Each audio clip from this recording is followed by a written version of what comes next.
What's going on, everyone? We're back, and week 14 of the NFL is here. And as always, I have got my weekly NFL game picks for you, outright versus the spread, along with my locks of the week. So let's get right into it. We start with Thursday Night Football, where we have an AFC divisional clash. The Jacksonville Jaguars at the Tennessee Titans. Both these teams coming off of victories. The Jaguars 4-8 after beating the Indianapolis Colts. Final score of 6-0. Very impressive win considering how the Colts had been playing as of late.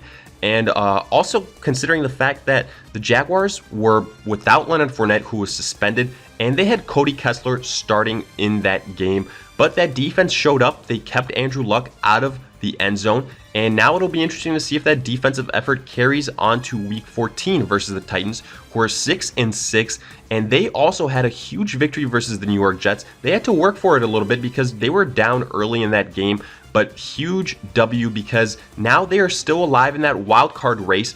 We know that the Chargers pretty much have that first wild card spot locked up, but afterwards there is a group of teams and the Titans is one of them. So it is very important for them to continue getting these wins and versus especially opponents that they should be victorious against. And this Jaguars team is one of those opponents because let's be real, even though Leonard Fournette is set to return in this game, that will help the Jaguars offense, but Cody Kessler is still the guy that's running the show. And even though the Jaguars were victorious last week, it wasn't especially because of Cody Kessler. He didn't do too many great things. You know, he threw for about 150 yards. He didn't have too many mistakes that would end up dooming the Jacksonville Jaguars, but I don't think that'll be the case this week because I do expect several turnovers. I think the Titans defense, much better than that of the Indianapolis Colts. I think they will get after Cody Kessler, and ultimately I think they wear down that Jaguars defense. I just don't think the Jaguars defense will be able to put together several good weeks defensively. And for that reason, at home, the Titans, I'd go ahead and take them in this matchup. I like them outright. I think Mariota has the much better chance to go ahead and succeed offensively with the weapons he has. I like him overall over Cody Kessler, no questions asked. So outright, I'll take the Titans on the spread, -3.5. I think that differential should be higher. I feel pretty comfortable taking the Titans at home versus a depleted Jaguars offense. Next, we've got the Atlanta Falcons at the Green Bay Packers. And this was a matchup that probably at the start of the year, a lot of people were waiting in anticipation for. But fast forward to week 14, not really the case, as both these teams, in all likelihood, will be missing out on the playoffs. The Falcons, 4-8, just lost to the Baltimore Ravens, a game where defensively, the Ravens held Matt Ryan, held Julio Jones in check.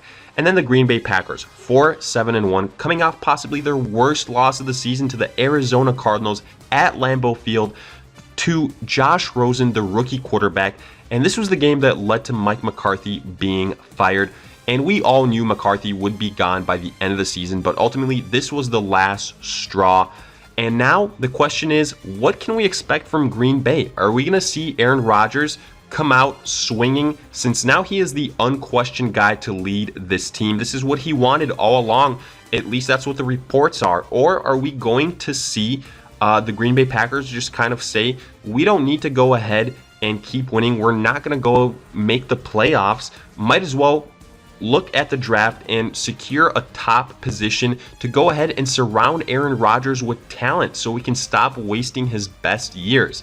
I think both are very real scenarios, but personally, I do think we're going to see Aaron Rodgers come out and kind of show us and say, what we saw this last couple of weeks is not indicative of the Green Bay Packers. I'm going to go out and show that without Mike McCarthy, this is my team, and we're going to have success. Personally, that's my opinion. I do think Aaron Jones in that rushing attack is going to be a big factor to me. The Packers have a decided advantage in that category. Matt Ryan, Julio Jones, I think they are countered well with Aaron Rodgers and Davante Adams. Defensively, both these teams, not too much to be scared of. I think this will be a high-scoring affair. I think we could see something in the realms of 30-27. Both these teams have the weapons needed to go ahead and put up points on you. But ultimately, I do like the Packers outright. Like I said, home field advantage. Rodgers now without Mike McCarthy, I think he is going to make a statement here. I do think it'll be a close game. That's why on the spread -5.5 for the Packers. I think that's way too high here. I wouldn't be surprised ultimately if the Falcons win, but I think Green Bay Packers get this by a field goal right around there. So for that reason, give me the Falcons on the spread. Continuing on, we have got the New York Jets at the Buffalo Bills. The Jets 3-9, the Buffalo Bills 4-8, and a game that pretty much doesn't have too much playoff implications no matter who wins. The Jets coming off that tough loss to the Tennessee Titans. It was a close game. They put up a good fight, and now they're set to get Sam Darnold back. Then the Buffalo Bills 4-8, losing the Miami Dolphins. Close game, divisional game, so we expected a decent battle. That's what we got. And as far as this matchup goes, look, the last time we saw these two teams play, it was an absolute thrashing. The Buffalo Bills slaughtered the New York Jets, and we'll see how much different this is. But again, I like the Buffalo Bills here. We're going to see rookie versus rookie. Both of these quarterbacks have been hampered by injuries throughout this season, but I do like Josh Allen a little bit more so.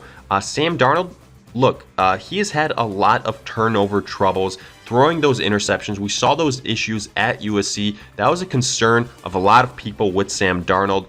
Now, I do think that ultimately going forward, he will be fine. But this being his rookie season, we're going to see those struggles. I think we're going to see some struggles from the Buffalo Bills and Josh Allen as well. But this being a home game for Buffalo, they've done some nice things offensively these last couple of weeks. I like what Josh Allen can do with his legs offensively for the Bills. He's looked good there. And defensively, the Buffalo Bills from time to time can go ahead and give you some good efforts. I think this will be the case versus the Jets.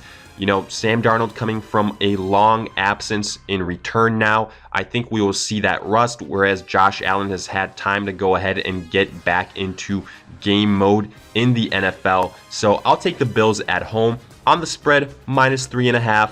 I do think the Bills can go ahead, win by at least 4 points, so give me Buffalo on the spread. I don't think we're going to see as big of a blowout as we saw last time, but Buffalo should have the advantage in this game. Moving on, we've got the Carolina Panthers at the Cleveland Browns. The Panthers 6-6 after losing yet another game, this time to the Tampa Bay Bucks, in a game where Cam couldn't stop throwing interceptions. He had 4 of them. The Panthers defense couldn't stop Jameis Winston, and now this is the 4th straight loss for the Panthers. That great start to the season is all for naught at this point. Panthers in danger of missing the playoffs. Then the Cleveland Browns 4-7-1 after losing to the Houston Texans. Tough game. Baker Mayfield did some good things, threw for almost 400 yards, but ultimately he also struggled with interceptions, and that's what really hampered the Browns. As far as this matchup is concerned, on the spread, Browns +1.5, so Panthers actually favored. And a lot of people might be scratching their heads because the Panthers have found so many ways to lose this last month. But I actually agree with the spread here because I do think the Panthers are the more balanced team. Where I do have concerns are for the Panthers offense because reports have come out that Cam is really dealing with some issues on that shoulder he had surgery with, especially these last couple of games and those losses. Makes you think a little bit, how legitimate is that? Is that something as far as the narrative that's just come out because the Panthers have struggled so much? I'm not sure, but what I am sure of is Greg Olsen won't be available for the remainder of the season. The news came out, re-injured that foot. That is a hit to the Panthers offense. The partial silver lining here is earlier in the season when he was out dealing with the same injury, the Panthers did find some success. But ultimately, I do think this comes down to how well Cam Newton can protect the football and how well the offensive line of the Panthers can protect Cam Newton. Now, Myles Garrett will have something to say about that, but I still do like the Panthers offense more so than that of the Cleveland Browns. And also the rookie factor in Baker Mayfield.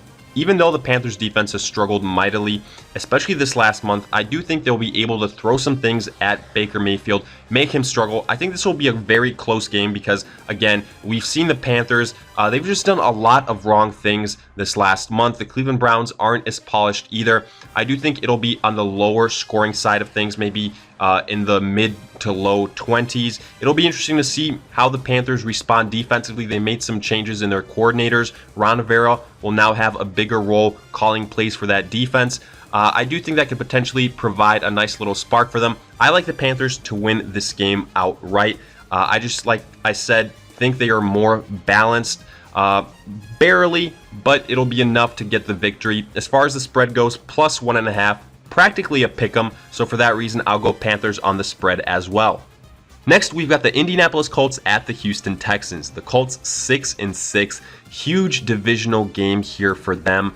And after that tough loss to the Jaguars last week, it's unfortunate because they could have really put some pressure on the Texans to go ahead and keep that division close. To me, they're the biggest threat to the Texans because of that offense, because of that quarterback. And even though they struggled last week, Andrew Luck is the type of quarterback that can come back against any defense the week after, the Houston Texans included. And speaking of the Texans, they're 9-3, took care of business versus the Browns. The defense had a really nice game there. Now the question is, are we going to see something similar in this matchup that we saw the first time these two teams played? Back then, very high scoring affair, very close game. Personally, I do think it'll be a very close game. I think either of these teams could very well win. I wouldn't be surprised at all if it's the Colts. The Texans obviously favored. It's a home game for them. They're on a crazy, incredible winning streak right now. The Colts coming off a very tough loss in general. All things are pointing to the Houston Texans, but I actually like the Indianapolis Colts in this matchup. To me, it comes down to the Houston D-line versus the Indianapolis O-line. I think that Colts O-line has enough weapons to go ahead and neutralize guys like Clowney and J.J. Watt. And then personally, even though Deshaun Watson has a guy like DeAndre Hopkins, don't sleep on T.Y. Hilton. Don't sleep on Ebron. And Andrew Luck, to me, is the better quarterback. I know Deshaun Watson has looked really good these last couple of weeks, but to me, Andrew Luck just the more accurate passer. He's the guy that you want to come back, and if this is the scenario that the Colts find themselves in, I think Andrew Luck can go ahead and pull it off. I realize the Houston Texans defense is pretty solid throughout, but mark my words, this Colts offense is legitimate. Andrew Luck is a legitimate MVP candidate, and I think this game comes down to the wire. It's one of my upsets of the week, and I'm picking the Colts outright on the spread. Texans -4.5. No surprise, like I said, that they are favored. But since I like the Colts outright, I'm sticking with them on the spread as well. Continuing on, we've got the Baltimore Ravens at the Kansas City Chiefs. The Ravens 7-5 after a huge victory versus the Atlanta Falcons, a game where Lamar Jackson gave some people a scare, exited possible concussion, but ultimately returned, and the Ravens were victorious. Then the Kansas City Chiefs, they're 10-2 after a high-scoring victory versus the Raiders. And looking at this matchup, we stay with the Chiefs because we have to talk the Kareem Hunt situation. Obviously, he's no longer with the team. The news broke late last week, so we didn't have a chance to talk about it, and I do want to mention it briefly. Now, the big question was, what would this offense look like without him? Would they take a step back? Would they be distracted? We got that answered to some extent last week.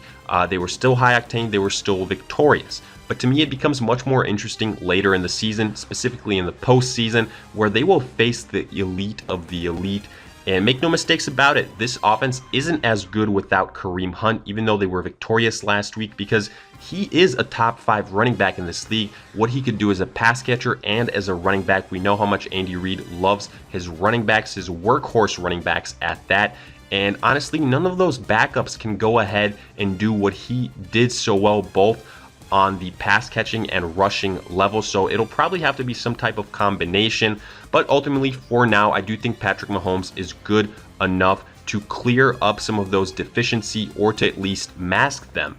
And looking at the Baltimore versus Kansas City matchup, Lamar Jackson versus Patrick Mahomes, that's what it'll come down to, because look, the Kansas City Chiefs have proven offensively they can go ahead and put a drubbing on any type of team, as good as the Ravens are defensively, obviously much better than that of the Raiders. But to win this game, to have any shot of winning this game, they're going to have to put up at least 30 points, in my opinion.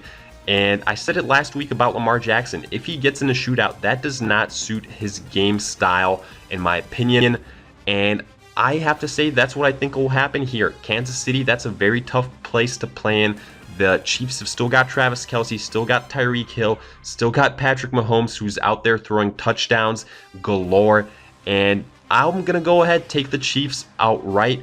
To me, this is just not the type of matchup that the Baltimore Ravens want to find themselves in. As good of a job as they did on Matt Ryan and the Falcons, the Kansas City Chiefs are a whole nother type of beast. And I like them at home on the spread, -6.5. And personally, I will take the over here. I think the Chiefs cover. To me, they're going to build a lead, which is going to force Lamar Jackson to air it out, and that's going to lead to a lot of mistakes. We know airing it out is not his forte. Yardage-wise, he hasn't quite been as good as we would like. So ultimately, give me the Chiefs outright and on the spread. Moving on, we have got the New England Patriots at the Miami Dolphins. The Patriots 9-3 after taking care of business versus the Vikings. They made it look easy. So much for a tough matchup. Then the Miami Dolphins, they are 6-6, beating the Buffalo Bills, now have another divisional opponent in the New England Patriots, and on paper, the Patriots should win this game easy. But historically speaking, this has been a highly contested game where the Miami Dolphins have had some success. Look at last year and what Jay Cutler did, and what the Miami Dolphins did, a game where they dominated the Patriots. They have been a thorn in the side of the Patriots here late in the season, divisional clash in Miami. There's something to be said about that. But ultimately, I do think the Patriots win this game. Put a stop to all that because this game means too much for them. There's too much at stake, primarily because the Kansas City Chiefs may be slipping a little bit. We know the situation they're dealing with, and Bill Belichick and Tom Brady, they have a potential chance to steal that first seed overall away from Kansas City and guarantee home field advantage in Foxborough. That would be huge for them, and I think it starts with a win in Miami. It might be a little bit closer than some people expect. I will go ahead and give the Dolphins some credit here. I think they can keep it close, but ultimately the Patriots win it outright. The spread plus 8.5. That's kind of high, and like I said, I think the Dolphins will make this a little bit more interesting than it should be, but ultimately the Patriots win. I'm going to take the Dolphins on the spread. I think the Patriots win by right around 7 or 8. I don't think it gets to that 9 or 10 number.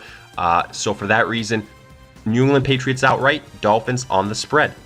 The spread. Next, we've got the New Orleans Saints at the Tampa Bay Buccaneers. The Saints 10-2 after a shocking loss to the Dallas Cowboys, a game where they got completely shut down offensively. Very impressive effort by the Dallas Cowboys. Then the Tampa Bay Buccaneers 5-7, great win versus the Carolina Panthers. That offense looked really good late by Jameis Winston. They limited the turnovers and they were victorious. And that's what it comes down to for the Tampa Bay Bucs. If they can limit the turnovers, they will have success because as we know, they can put up the yards against anyone. And up until last week, the Tampa Bay Bucs were the only team that had beaten the New Orleans Saints. And honestly, I wouldn't be surprised if they make it a close one here yet again. Ultimately, I still like the New Orleans Saints. They are the better team all around. Even after that loss, I still think they're the best team in the NFC. It was just about time for them to have an off game. It happens.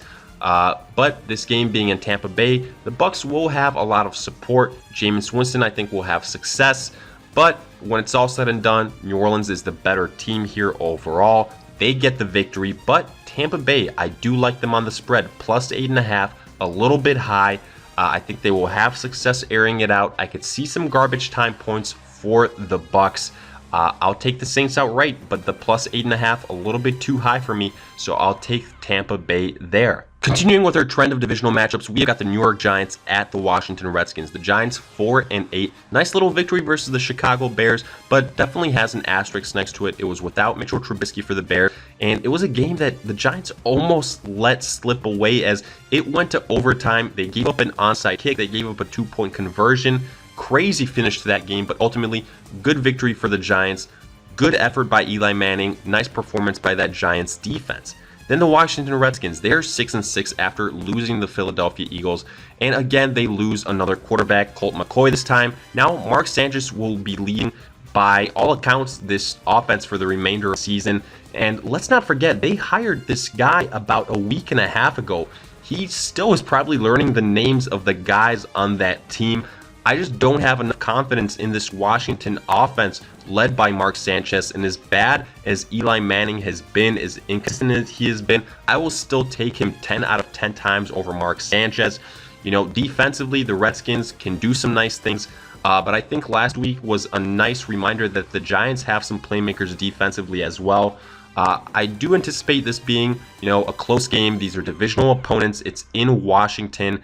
I could see it being in the realms of 20-17, but ultimately the Giants win this game. I feel pretty confident in that. with Saquon Barkley, with Odell Beckham, Eli Manning should outplay Mark Sanchez, and that will lead to the Giants getting the victory outright. The spread minus a half a point in favor of the Redskins, so pretty much a pick 'em. For that reason, I will take the Giants on the spread as well. For that reason, I will take the Giants on the spread as well. Next, we've got the Cincinnati Bengals at the LA Chargers. The Bengals coming off yet another loss, this time to the Denver Broncos. A game where they just didn't have enough going for them. AJ Green getting hurt. He is out for the year. The offense takes a huge hit yet again. And honestly, now they face an LA Chargers team that probably came off their best victory of the season. They are 9-3, coming back from behind to beat the Pittsburgh Steelers. Great win, very entertaining game, and it was a well-deserved victory for them. Keenan Allen absolutely balled out. No Melvin Gordon, no problem. And it looks like the Chargers will be without Gordon yet again. But if there was ever a game for him to not be rushed back into action, even if he thinks he's ready, it would be versus the Cincinnati Bengals here. This game is a home game for the Chargers. The Bengals are without their starting quarterback, without their starting wide receiver. You know, this is going to be a tall task for the Bengals.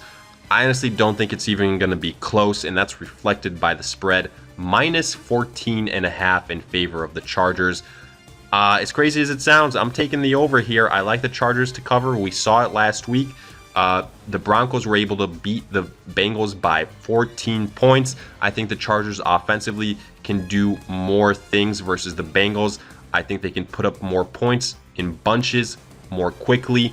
Give me the Chargers to win this game. Phillip Rivers continues his great season. Wouldn't be surprised if Keenan Allen has another great day, and then Austin Eckler possibly gets it going a little bit as well after his disappointing performance last week. Nonetheless, the Chargers win outright and on the spread.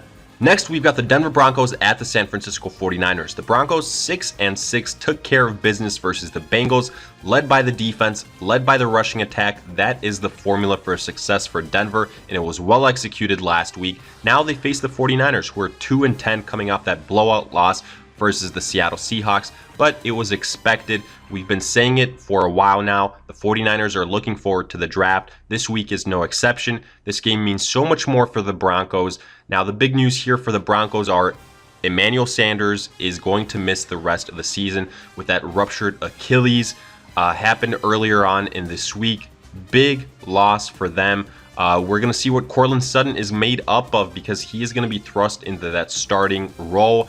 And I do think this offense takes a hit. They will have to rely even much more so on Lindsey now and on that defense, but also Harris out for the season. So there were a lot of injuries that took place this last week for the Broncos. It'll be interesting to see what happens.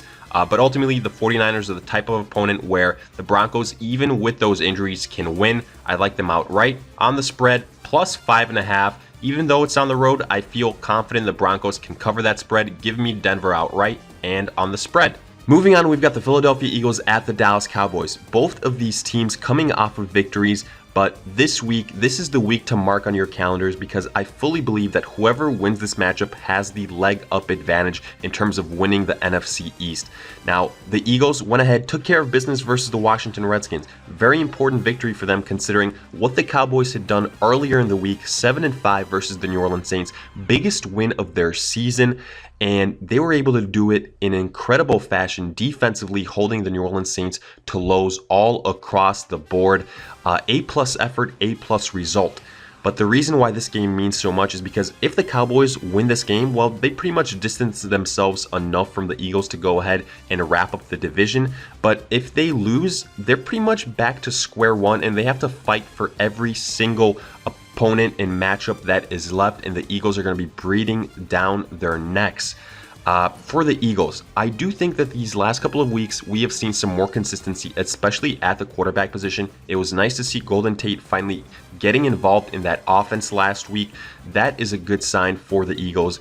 But where I think this game will be decided will be on the defensive front, and that is an area where the Dallas Cowboys hold a distinctive advantage, in my opinion. Right now, the Eagles are just way too injured in that secondary. Their strength is in that front seven. They're going to have to get to Dak Prescott in a big way if they want any chance of holding on to a possible victory here and holding on to any lead if they establish one at that. The reason why I like the Cowboys particularly is because with that depleted secondary, I think Dak Prescott is going to be able to set up the pass, which will in turn set up the rush. And we have seen how effective the Cowboys have been these last couple of weeks. And primarily it's because Zeke has had such great efforts in those games. I think he can continue to do so this week. And I think ultimately that leads to a very close victory. The last time these two teams played, the Cowboys won by a touchdown. This time, -4.5, they are favored. I think it'll be closer than that. I do think this game will be decided right by around a field goal, 27-24, 20-23, something like that. But ultimately, I like the Cowboys to win it outright. On the spread, however, I will take the Eagles because I think it'll be a field goal type of margin. Next, we've got the Detroit Lions at the Arizona Cardinals. The Lions 4-8 coming off that loss to the LA Rams. A game where even though the score might not reflect it, I do think it was closer than what we saw. Then the Arizona Cardinals, 3-9, one of the biggest upsets of last week, going into Lambeau Field and beating the Green Bay Packers. We'll see how much of that was a result of all the issues the Packers had between Rodgers and Mike McCarthy, or whether it was a genuine win by the Arizona Cardinals. Either way, I find it tough to believe that they will get a second straight victory. To me, the Lions, even though they have been struggling all year and they have had their own fair share of issues, they'll likely be without Kerryon Johnson again. They don't have any wide receivers that can stay healthy. I still think they are the better offense. I still think that Matthew Stafford is the better quarterback, and all of that to me will lead to a victory for the Lions on the road. The Cardinals, even though they got a victory last week, they are looking forward to the draft. The Lions, they are a bit of a better team, and that will lead to them getting the victory outright. The spread +2.5 for the Cardinals, that's way too low. To me, the Lions can win this game by a touchdown. Give me the Lions on the spread. Moving right along, we've got the Pittsburgh Steelers at the Oakland Raiders. Both these teams coming off of losses. The Steelers 7-4-1, losing to the LA Chargers, now on a 2-game losing streak. While I think this is exactly what the doctor ordered in facing the Oakland Raiders, who are 2-10, coming off of that loss versus the Chiefs. To me, the Steelers will be able to get back to their winning ways. Big Ben should have no problem in dissecting this Raiders defense. We saw what the Chiefs did to them last week. Even without James Conner, the Steelers should win this game handily. Defensively, the Steelers are a good team. I think they will hold the Raiders in check, and I think this one will get out of hand fast. To me, the Steelers win this game. Wouldn't be surprised if they're sitting their guys by the fourth quarter. I think they can have this one wrapped up by halftime, honestly. The Steelers win outright on the spread, +11.5. That's not high enough for me. I think the Steelers can win easily by 2 touchdowns. Give me the Steelers on the spread. Getting to Sunday Night Football, we have got the LA Rams at the Chicago Bears, one of the marquee matchups of the week, both these teams leading their respective divisions. The Rams 11-1 after beating the Detroit Lions, now hold the unquestioned number 1 seed in the NFC, and if they want to keep pace and stay ahead of the New Orleans Saints, this is a huge game for them that they should win, considering the Saints have the advantage over them. Then the Chicago Bears, they're 8-4 coming off that loss versus the New York Giants, but not putting too much stock into that considering Trubisky wasn't there. I do believe if Trubisky was present, they win that game, but he is set to return versus the Rams. And I'll tell you this, folks, a lot of people in Chicago right now are saying, let's go, bring on the Rams with Mitchell Trubisky back healthy, with Khalil Mack, with this game being in Chicago in December. This is going to be a game that Chicago silences any and all remaining critics that still remain. Well, look, even though I do think the Bears have been a great story this year, I would say to everyone in Chicago, slow your roll, because I don't think this one plays out the way you think. The Rams offensively, to me, are just so good. I don't think the Bears offensively can keep up with them. As good as Matt Nagy is, Trubisky has his issues as far as accuracy is concerned, and when you factor into the equation that he's coming back from a shoulder injury, which hampers his throwing motion, things could get ugly here as far as him finding his wide receivers. But the good news is the Bears do have that vaunted defense, and that's what they're going to need to do. This defense is going to be the secret to making this game go the way of the Bears. They're going to need to step up. They're going to need to shut down Todd Gurley, and they're going to need to pressure Jared Goff if they want a chance to win the game. And then the Chicago Bears, they can't just be a passing football team and rely on Mitchell Trubisky to go ahead and just rush the football and be their leading rusher. Trust me, Wade Phillips is going to figure that out fast. And I think Aaron Donald is going to have a huge game here. The Bears are going to have to, plain and simple, put up at least 30 points to win this game, hold the Rams to about 25 or 26, and play their best game of the season. And as good as they have been, again, I'm giving all the props to them that they deserve. I just don't think they are as good as the LA Rams. I've been saying it all year long. It's the Saints, it's the LA Rams, and then everyone else is a distant third. That applies this week in the regular season. That will apply once the playoff comes.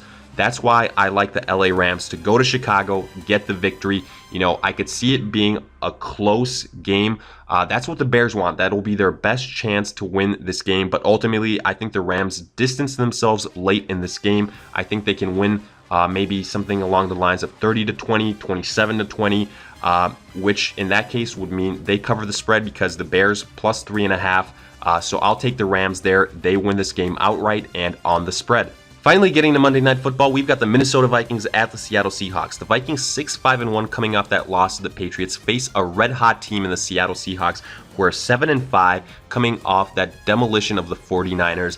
And this is the game that's going to determine who likely has the top seed for the wildcard spot in the NFC.